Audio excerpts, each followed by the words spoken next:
आप देख रहे हैं इंडिया न्यूज। मैं रचना बंसल। शुरुआत करेंगे इंडिया 100 की। बिहार चुनाव में पहले चरण के मतदान से ठीक पहले कांग्रेस अध्यक्ष सोनिया गांधी ने एक वीडियो संदेश जारी कर कहा, नीतीश की न करनी अच्छी है और न कथनी अच्छी है। सोनिया गांधी ने कहा कि आज बिहार में सत्ता के अहंकार में डूबी सरकार की वजह से मजदूर, किसान, नौजवान सब परेशान हैं, निराश हैं। वीडियो संदेश में सोनिया गांधी ने कहा, बिहार सरकार के खिलाफ बिहार की जनता तैयार है और अब बदलाव की बयार है। राहुल गांधी ने सोनिया का वीडियो संदेश ट्वीट करते हुए कहा कि बिहार में बदलाव की बयार है, नए बिहार के लिए एकजुट होकर महागठबंधन को जिताने का वक्त है। बिहार चुनाव में चिराग पासवान ने एक बार फिर से नीतीश पर बड़ा हमला किया। चिराग ने कहा कि नीतीश कुमार प्रधानमंत्री बनने की अपनी राजनीतिक महत्वाकांक्षा के लिए तस्करों से पैसा लेते हैं। चिराग पासवान ने कहा कि बीजेपी ने नीतीश कुमार का फोटो अपने विज्ञापनों से हटा दिया है, इसका क्या मतलब है। बीजेपी अध्यक्ष चिराग पासवान ने ट्वीट करते हुए कहा, बिहार में गरीब ही नहीं सक्षम लोग भी पलायन कर रहे हैं, बिहार को बर्बाद होने से रोकना होगा। तेजस्वी यादव ने बाबू साहेब वाले बयान पर सफाई देते हुए कहा कि भ्रष्टाचार के लिए शब्द का इस्तेमाल किया था। बिहार चुनाव में पहले चरण के लिए आज प्रत्याशी डोर टू डोर कैंपेन कर सकते हैं, ये जानकारी चुनाव आयोग ने दी। बिहार चुनाव के दूसरे चरण के लिए बीजेपी अध्यक्ष जेपी नड्डा आज 2 रैलियां करेंगे। ये रैलियां मधुबनी और चंपारण में होंगी।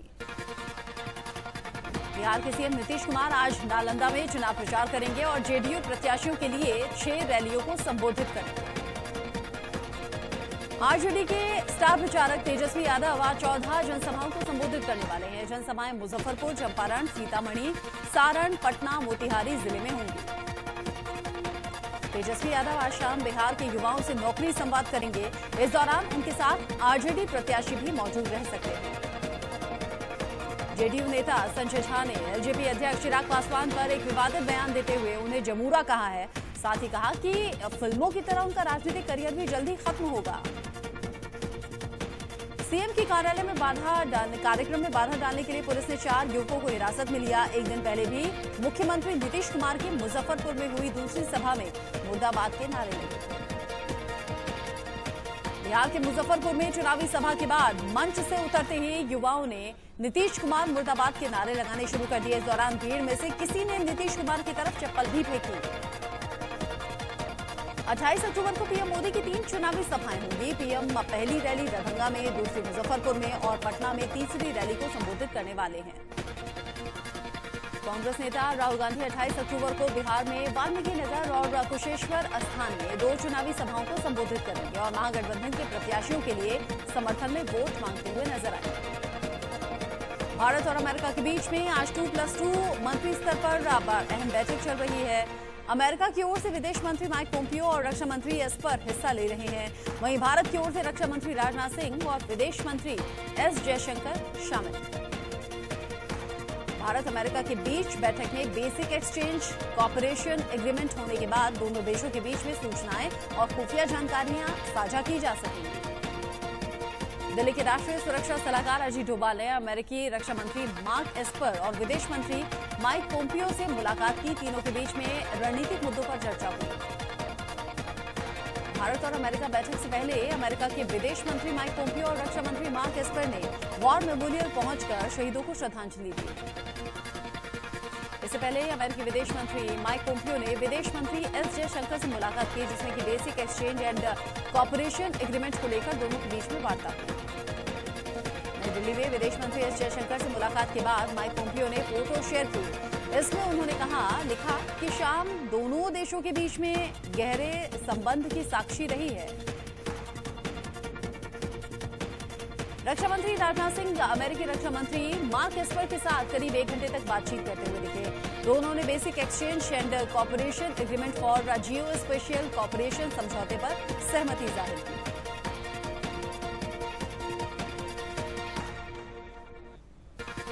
भारत में अमेरिकी राजदूत Kenneth Juster, chief of defence staff general Bipin Rawat से हैदराबाद हाउस में मुलाकात की। इस दौरान हाथ की जगह केनेथ जस्टर ने बिपिन रावत से कोहनियों से मिलाकर अभिवादन किया। जम्मू कश्मीर के अवंतीपोरा में सुरक्षा बलों की आतंकियों से मुठभेड़ हुई, जिसमें एक आतंकी ढेर हुआ। आतंक पर प्रहार की तस्वीरें हैं ये। महबूबा के बयान से खफा जम्मू क्षेत्र के नेता वेद महाजन, टीएस बाजवा और हुसैन अली वफा ने पीडीपी से इस्तीफा दे दिया है। इन तीनों नेताओं ने तिरंगा को लेकर महबूबा मुफ्ती के बयान की निंदा की। अवंतीपोरा मुठभेड़ के बाद सुरक्षा बलों के सामने 4 आतंकियों ने सरेंडर भी किया। सुरक्षा बलों ने मुठभेड़ स्थल पर भारी मात्रा में गोला बारूद भी बरामद किया है। जम्मू कश्मीर में सैन्य अधिकारी ने बताया कि सर्दी शुरू होने से पहले आतंकी घाटी में घुसपैठ की फिराक में है, जिसके लिए आतंकियों ने एलओसी के पास 250 से 300 लॉन्चिंग पैड्स तैयार किए हैं। जम्मू कश्मीर में महबूबा के बयान से खफा जम्मू क्षेत्र के 3 नेताओं ने पीडीपी से इस्तीफा दे दिया। वहीं नेशनल कॉन्फ्रेंस ने महबूबा मुफ्ती के बयान से खुद को अलग कर लिया। बीजेपी कार्यकर्ताओं ने पीडीपी के जम्मू कार्यालय पर तिरंगा फहराया और महबूबा मुफ्ती के खिलाफ जमकर नारेबाजी की। देश की पहली सी प्लेन सर्विस 31 अक्टूबर को शुरू हो रही है। मालदीव से सी प्लेन अहमदाबाद पहुंच चुका है। सी प्लेन सर्विस साबरमती रिवरफ्रंट से स्टैच्यू ऑफ यूनिटी तक के लिए शुरू होगी। सर्विस के लिए स्पाइस जेट मालदीव से सी प्लेन खरीदेगा और 31 अक्टूबर को सरदार पटेल के जन्म दिवस पर ये सेवा शुरू होगी। इसका उद्घाटन पीएम मोदी कर सकते हैं। हाथरस मामले में सुप्रीम कोर्ट आज फैसला देगा। सुप्रीम कोर्ट तय करेगा कि सीबीआई जांच की निगरानी सुप्रीम कोर्ट करे या फिर हाई कोर्ट। राजस्थान के जयपुर में बकाया वेतन देने और नौकरी की मांग को लेकर व्यावसायिक शिक्षकों ने प्रदर्शन शुरू किया। इस दौरान कुछ शिक्षक पानी की टंकी पर भी चढ़ गए। कोर्ट मामले का ट्रायल यूपी से बाहर ट्रांसफर करने के मसले पर फैसला करेगा। यह हाथरस मामले को लेकर सुप्रीम कोर्ट में सुनवाई होनी है। दरअसल पीड़ित परिवार की सुरक्षा सीआरपीएफ से करवाई जाए या फिर उत्तर प्रदेश पुलिस ही सुरक्षा देती रहे, इसको लेकर भी फैसला होगा। हाथरस केस की जांच के लिए सीबीआई फिर से घटनास्थल पर गई और वहां से मिट्टी के नमूने अपने कब्जे में लिए। टीम ने कुछ लोगों से पूछताछ भी की है। बल्लभगढ़ में हुए छात्रा की हत्या का सीसीटीवी वीडियो यहां पर सामने आया है, जिसमें आरोपी लड़की को गोली मारते हुए दिखाई दे रहा है। पुलिस ने अब तक एक आरोपी की गिरफ्तारी की है। नोएडा के जेवर इलाके में किसान संगठन ने हाईवे पर टोल प्लाजा पर टोल फ्री करने को लेकर प्रदर्शन किया। किसान संगठन ने इस मामले को लेकर एक ज्ञापन भी दिया। राजस्थान के जयपुर में बकाया वेतन देने और नौकरी की मांग को लेकर व्यावसायिक शिक्षकों ने प्रदर्शन किया।